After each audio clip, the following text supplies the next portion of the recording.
Hello, welcome to Brilliant Academy. In today's class, you're going to learn how to use the equation of torsion to solve exam-related problem. So I believe you already know how to derive the equation of torsion. I already have a class on that. Perhaps if you've not, you can check in the description of this video. You will see the link to that video, how to derive the equation of torsion, how we derive it. And so this class is merely just to solve problem, exam-related problem on torsion. So quickly, I have equation here with me. I have equation here with me, so I'm just going to read that. I'll display it on the screen, so you can take down if you want to. So we have that if an aluminium of diameter 10 millimeter, if an aluminium of diameter 10 millimeter is to be twisted through one complete revolution,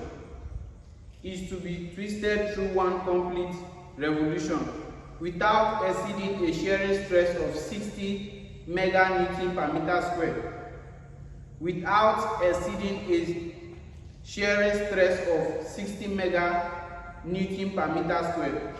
Calculate the length of the aluminium. Calculate the length of the aluminium wire, taking G, which is G is the modulus of rigidity. If you learned how to derive the equation of torsion, you already know that. So taking G as 30 giganewton per meter squared. And an extra information is given there that a complete revolution is 2 pi radians. In most cases, they are not going to give you the angle in radian. You will be the one to convert it to radian. For this equation, they said through one complete revolution, which is 360 degrees. So the angle of twist that was given to us is 360 degrees. So let's assume they did not give us in radian. How do you convert it to radian? Let me just give you that before we start solving. So the formula there is to multiply the angle that was given to you by pi over 180. That's how you convert from degree to radian. So for this, we are given 360. So multiply by pi all over 180. So this will cancel this, we have 1, this cancel this, we have 2, and 2 multiplied by pi, so we have it as 2 pi. So that's why it is given there that a complete revolution is 2 pi. So in case you were not, you were given the angle in degree, so let's say 18 degree, 20, 30, or what have you. You just apply this method. Take whatever that was given to you, multiply by pi over 180, then you have an answer in radians. So quickly, let's take down the given parameters. So if you check the equation, we have that the diameter is 10 millimeter. So we have a diameter 10 millimeter. And what then do we have? Is to be twisted through one complete revolution. So our angle of twist is 2 pi, let me say 360, which is equal to 2 pi after conversion. So this is in radian. So the next thing we have there is without exceeding a shearing stress of 60 meganewton per meter. So the stress that will be induced in the shaft should not exceed. So therefore our shear stress is equal to 60 meganewton per meter squared.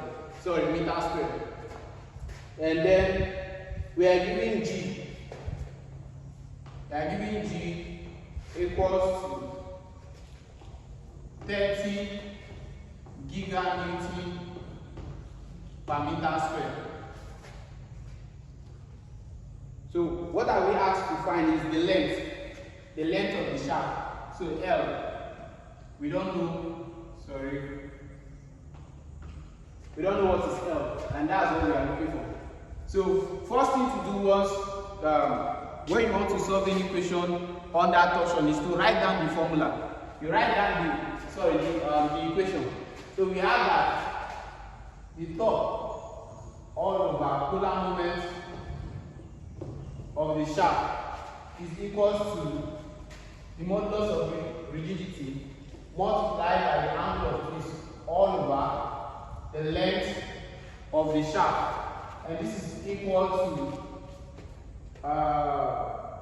the shear stress all over the radius. So what you have to do now is to check from the parameters given to you. You check where do you have them here.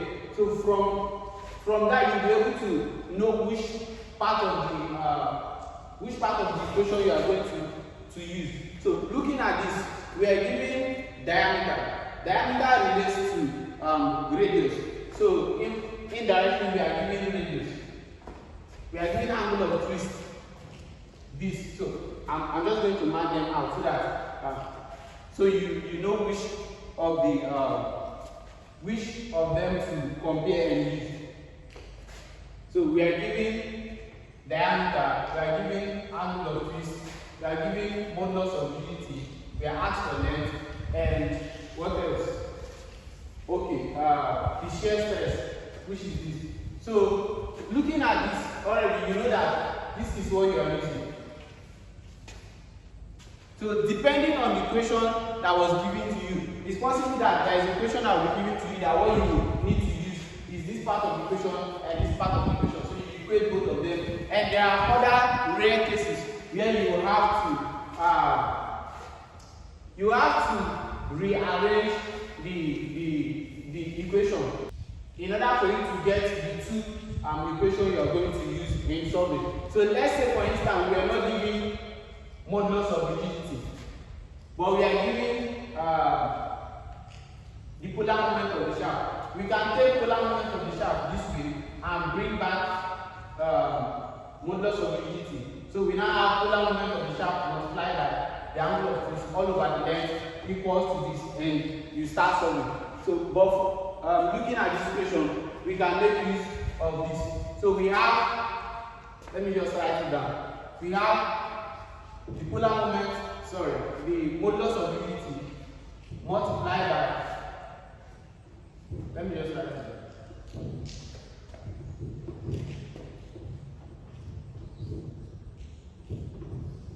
So this is what we are using, and we are looking for the length. So what we have to do is just to make the length the subject formula or subject of the equation.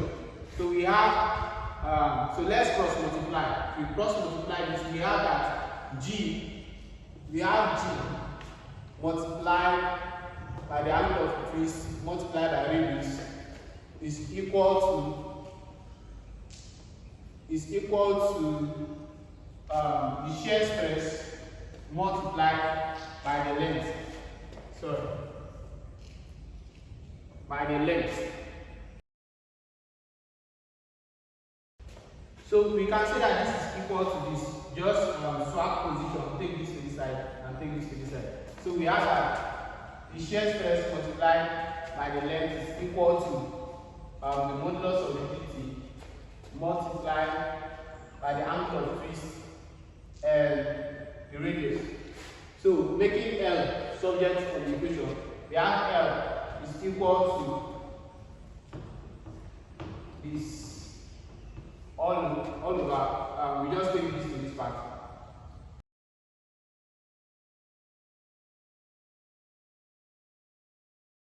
Just take the shear stress this way. We have shear stress here. So what we have to do is to substitute the values we have here for this. So this is equal to. Now please take note. Please take note, because this is where Most times the question is not hard, but your conversion, sorry, most times the question is not hard, but your examiners know that most of us don't know how to convert units from one unit. Let's say if you are given millimeter and you are supposed to be calculating in meter. They know that most of us don't know how to convert. We just solve with what we have. If you look at what we have here now, this is in millimeter. Meanwhile, our modulus of unity is in meter. And same thing to this is in meter. So you need to convert this to meter before you start solving. So to converting this to meter, with how do we? Yeah, to convert to meter, yeah, you divide by 1000 here. So 10 divided by 1000. This will give you 0.01 in meters. And then, please look at this again. We have, this is mega newton and this is giga newton. So we need to convert either this to this or we convert this to this. But giga is bigger than mega. So let's convert giga to mega. So how do you convert giga to mega? So let me show you a quick trick. For me, this is how I do my conversion. I don't know how you do your own. You can make use of any method that is comfortable for you. But for me, this is the trick I use. So look at this. Giga is equal to 10 raised to the power of 9. And mega is equal to 10 raised to the power of 6. We can split mega and giga to say that it's equal to 10 raised to the power of 6 multiplied by 10 raised to the power of 3. This is still equal to 10 raised to the power of 9. Is that correct? So we can see that giga is equal to, this is 10 raised to the power of 6 and that's mega. So 10 raised to the power of 6 is mega multiplied by 10 raised to the power of 3. So giga is same thing as mega multiplied by 10 raised to the power of 3. Or in a more formal way, you can say it's 10 raised to the power of 3. So let me just write this there. 10 raised to the power of 3 multiplied by mega. So instead of having mega here, we are going to put in 10 raised to the power of 3 multiplied. Instead of having giga there, sorry, we are going to put in 10 raised to the power of 3 multiplied by mega. So what we have here, actually, converting it to mega is, let me just take this off, is 10 multiplied by 10 raised to the power of 3 mega newton per meter squared. Yeah, so we've converted everything to meter. Yeah, so let's solve. Let me take this off. So quickly, let's substitute the values that we've calculated. We are given diameter. Note that we are going to divide this by 2 to get the radius. So let's put this up. We have our modulus of unity as 30 multiplied by 10 raised to the power of 3. So G is 30 multiplied by 10 raised to the power of 3 multiplied by the angle of this is 2 pi. So we have, let me just put this in brackets. It's 2 pi. Oh.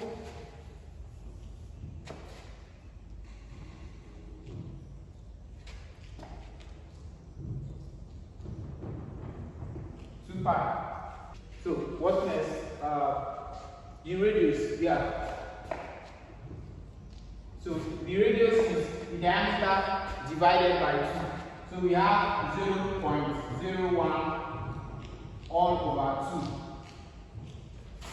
All divided by the shear stress, which is 60 mega newton per meter squared. 60. So you can choose to add up your units while you put your values, but it doesn't really mean. But in order for you to see if they cancel out, that's the only reason you have to put that. Or else you can just put your value and so. So if you simplify this correctly, you're going to have 15.7 meter as your answer. So that's the answer to this question. So therefore, the length of the shaft is 15.7 meter. Please do well to subscribe to our channel so that whenever we drop content like this, you'll be the first to be notified. And do it to check other classes related to this topic. I'm going to pin videos on the description of this current video.